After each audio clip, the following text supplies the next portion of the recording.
May 1993, a time when kids rode their bikes everywhere and many parents didn't worry the way they do now. But in one day, that all changed for a small, tight-knit Arkansas town. The infamous West Memphis murders rocked the world, not just of West Memphis, but our entire state. 3 second-grade boys disappeared, later found dead in a ditch. They were Stevie, Christopher, and Michael. Their families heartbroken, a town left in fear. And the arrests of 3 teenagers that came soon after kept the story in headlines even to this day. Tonight, we look back at what happened, what's changed following the initial investigation, and why many see the fight for justice continuing 30 years later. I believe with all my heart and all my soul that the day is coming whenever we will see justice and we'll walk out of this place. It may not come tomorrow.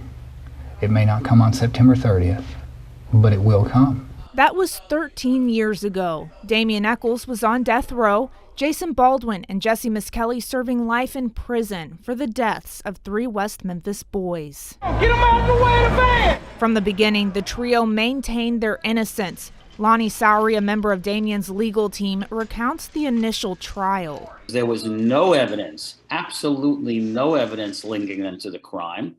These kids didn't drive. The 3 bodies, bizarrely, had no blood around them. So clearly they were taken from the murder scene to this drainage ditch. Damian lived 8 miles away from where the bodies were buried. Never drove. None of these kids drove. They didn't have cars. It was an incredible miscarriage of justice. It was the morning of May 5th, 1993, when 3 8-year-old boys, Steve, Michael, and Christopher, went to school. Testimony from neighbors say they were seen playing with each other into the evening. Steve Branch's stepfather called them to come in for the night. That was the last moment of what was a normal day for the little town. The boys never came home. Police searched for them throughout the night and into the next day. The search ended when their bodies were found in a nearby ditch. The 3 boys were found submerged in water, and it is not an accident.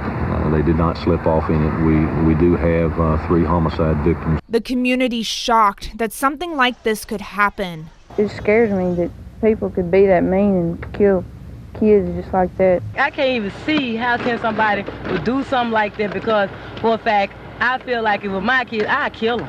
He'll be dead right now. They was in my room. We decorated their desk pretty for them. Was that sad? I was crying. My friend was crying too.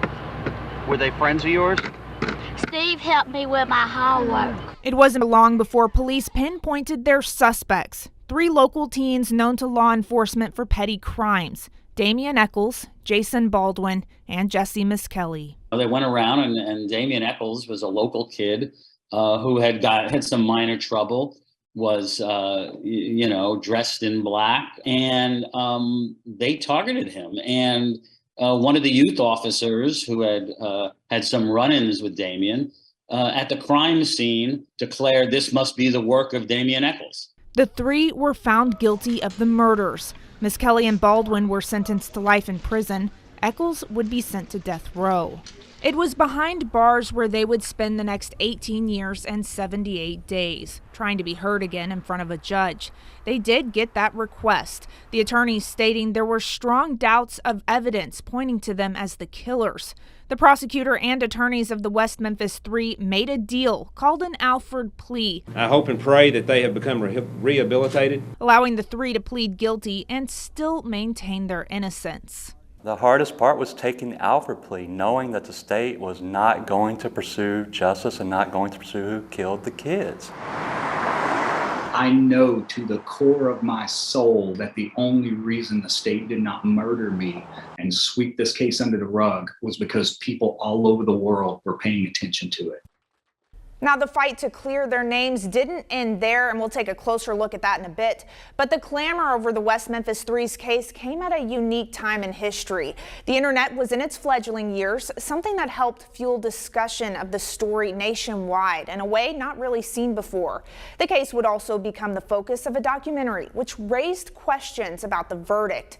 Today, the attention surrounding the West Memphis 3 is getting new life. The age of podcasts and true crime and social media are exposing a whole new audience to the case and once again raising questions about whether justice was really served.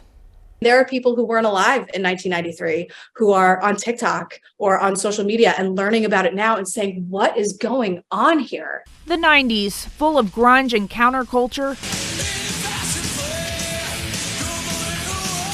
it became a time for people to express themselves outside of the norm.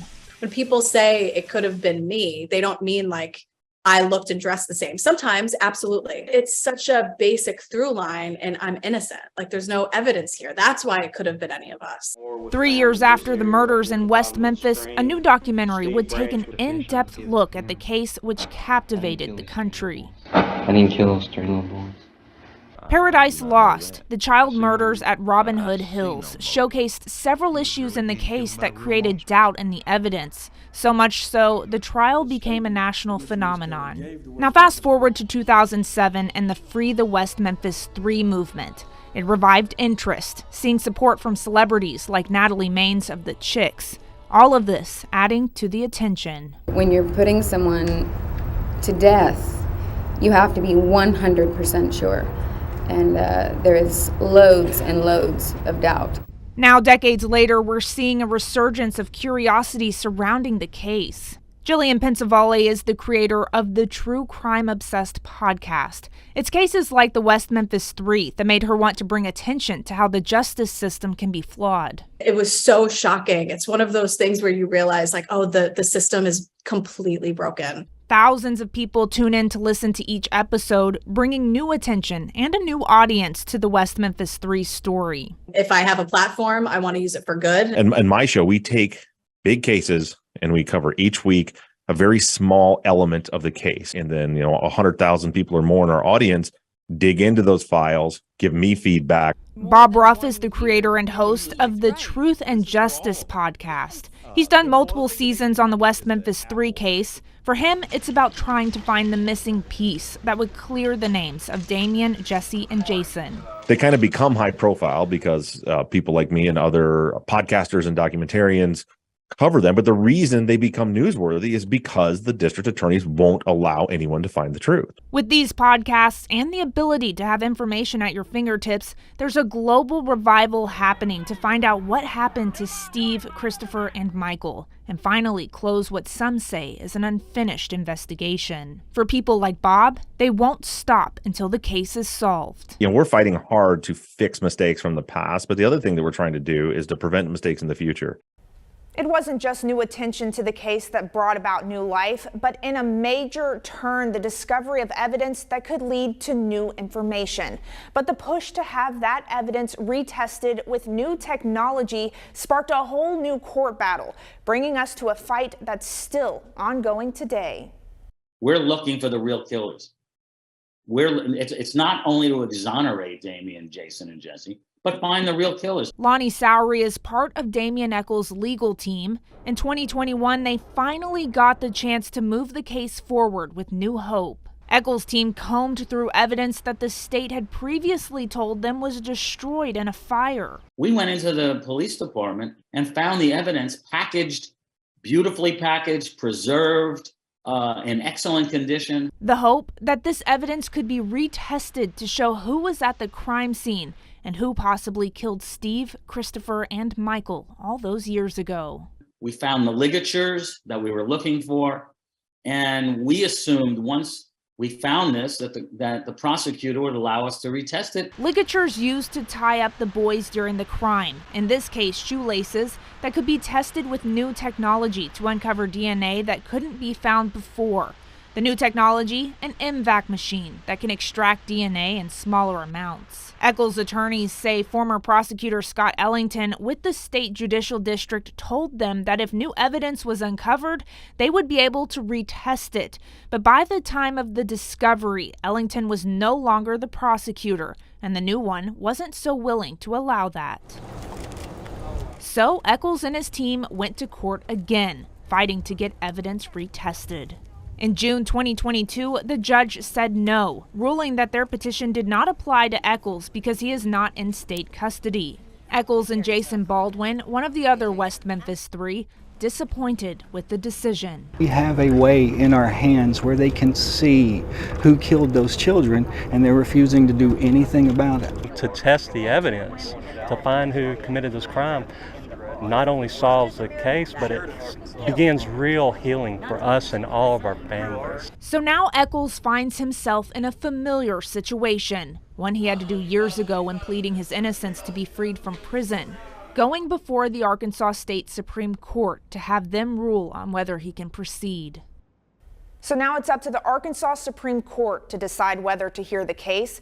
That timeline remains uncertain. If they do, the court will decide whether or not that evidence should be retested. And it's a decision that many believe could help bring a close to this 30-year saga and closure to the families of Christopher, Michael, and Steve, as well as Damien, Jesse, and Jason, the West Memphis Three.